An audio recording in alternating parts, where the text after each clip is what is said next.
to finish off the remaining terrorists in Marawi, government troops killed 13 Maute fighters, the AFP verifying if one of them was the Maute's Malaysian financier, Mahmoud Ahmad. Transport officials pinning their hopes in a new task force to help solve the worsening traffic jams. A state of calamity in Zamboanga, floods and heavy rain displacing over 3,000 families.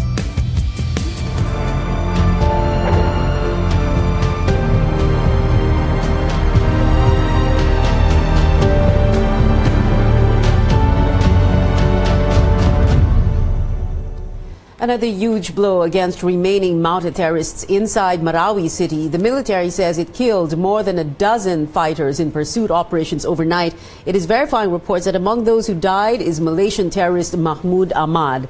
Ahmad was the point person of ISIS recruitment in Southeast Asia. He allegedly financed the siege in Marawi. Once we retrieve the bodies of itong 13 na namatay, they will go through a process at ang SOCO po, our forensic experts will be the one to determine the identity of all of these cadavers. Colonel Bronner says 2 civilians who were rescued during the operations affirmed that the Malaysian terrorist leader was among those killed and buried. Armed Forces Chief Eduardo Año, in a statement at around noon today, also said the government is increasingly becoming confident Ahmad was among those killed. The cleanup of select barangays in Marawi begins, but the return of residents may take a little while longer. Let's bring in our senior correspondent, David Santos, live from Marawi. David, tell us about this development. Well, Pia, for the first time since the government regained control of Marawi, local officials are allowed into the city to prepare for the return of the residents. And from the looks of it, coming home for thousands of civilians will not be that easy. The army summoned select officials from Marawi's 96 barangays to make this announcement. Ang pinaka-target po natin sa 9 barangays na nauna is October 25. Baka balik na sila. Earlier than that, kung kaya natin, gagawin natin. But the journey back home to a devastated land will be painful and difficult. The more than 300,000 displaced civilians will return by barangays and by batches. Barangay officials will need to come up with a list of their constituents and might even have to hand out identification cards. Those not in the list will not be allowed to return. Kaya nga in-emphasize ko kanina, even those na nakikiusap na kamag-anak nila na may bahay doon sa Warsaw, huwag na muna nating entertain. So it's not profiling, it's not segregation, discrimination, maybe. But we feel that way because hinahanap pa rin, tinutugis pa rin, and of course, tutulong kami. Behind me is Baloy Bridge. Residents here call it the Mapandi Bridge. It is one of the 3 main bridges here in Marawi that separates the battle zone from the rest of the city. Now, communities in this area are among the first to be cleared to pave the way for the eventual return of the civilians. Authorities give village officials and their volunteers go signal to go back to their communities. Ano nararamdaman nyo, sir, na after 5 months, almost 5 months, makakabalik na rin? Lungkot. At saka galit. Galit doon sa mga terorista. Kaya nagkagulo ito dahil sa kanila eh. There are stages in preparations for the civilians' return, including the cleanup of communities and padlocking of abandoned homes.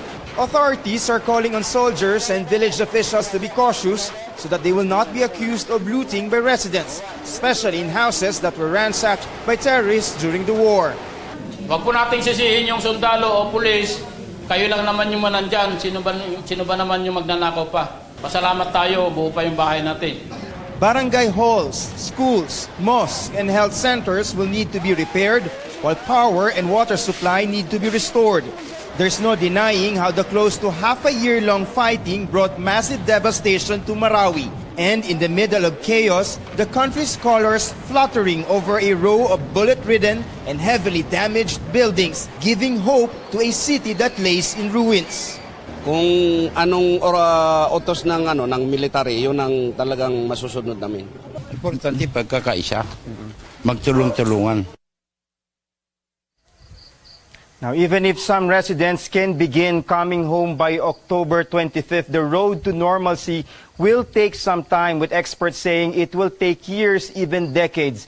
But Marawi's rebirth will be crucial since this tragic turning point in its history will also be an opportunity to correct all mistakes of the past. Pia. David, a big part of the rehabilitation will have to do with security issues. Could there be a security vacuum once the military wraps up its campaign against the Mauti group? Well, there's no question military and police units deployed here in the course of the close to 5 months of fighting will have to be pulled out eventually. However, 6 Army and Marine battalions will stay to help in Marawi's reconstruction. The military has trained about 8,000 civilian volunteers, or what they call members of the Barangay Peacemaker Action Team, or BPAT, that will help secure communities here. Now, there are plans to convert them into paramilitary forces and will come under direct supervision of the military. Now, officials are assuring there will be no security vacuum here in Marawi, especially since efforts continue to pursue remnants of the Mauti group. Here. David Santos there reporting live from Marawi. There's a new team to help untangle traffic across Metro Manila and adjacent provinces. Task Force Alameda springs into action following its launch at the Manila International Airport Authority on Thursday. The Interagency Council on Traffic formed the team to support the Metro Manila Development Authority. Lex, wala naman doon ng MMDA, doon kami magano. Airpan lugar, yung scope namin is not just Metro Manila. Sabi ko nga, at saka areas na hindi pwede yung MMDA, like the airport, no, sa loob ng airport, sa loob ng seaports. And then we can coordinate as well with the movement of yung mga arrivals at saka yung mga palace. The task force is cracking down on colorum vans. It's also on the hunt for illegally parked vehicles and other traffic violators. The team is composed of 300 employees of the Transportation Department, the MMDA, the PNP Highway Patrol Group, and other government agencies. After a 2-day jeepney strike early this week, the House Committee on Transportation tackles the government's proposed modernization program.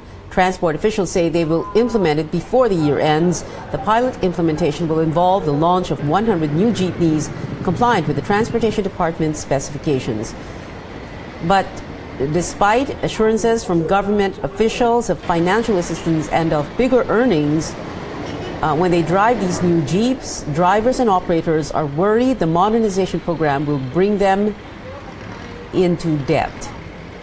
The new Jeeps will each cost at least 1.3 million pesos, and government banks can lend a bulk of the payment to drivers, but at a 6% interest. Ang winawasiwas ng DOTR na Omnibus Franchising Guideline ay hindi modernisasyon, kundi isang skema para makabenta ng sasakyan ng malalaking dayuhang korporasyon. Layunin lamang nitong pilitin kaming bumili ng mga bagong unit na hindi namin kayang bayaran. Kung nagpunta kami sa bangko, kausap namin, ay bibigay sa amin percentage 6% o 8%. Sana 3% man lang kung gusto kaming tulungan ng gobyerno.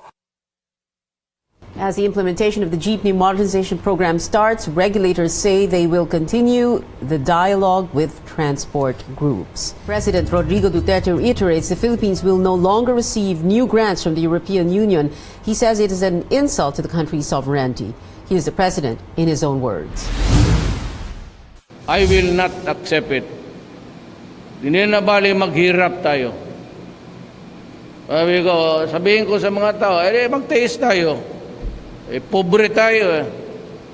Kailangan natin ng aid. Pero kung ganun lang naman, tuturuan ka kung paano gawin. Tapos they begin to sukit-sukit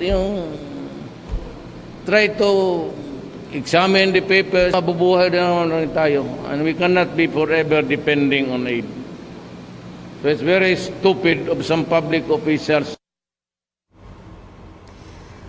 Foreign Secretary Alan Cayetano, however, clarifies the Philippines is not cutting ties with the European Union, and the non-acceptance of new grants only intends to prevent any foreign intervention in the government's policies. That's it for tonight. Thank you for your time. I'm Pia Hontiveros. See you again tomorrow for News Night, where we go above and beyond the headlines.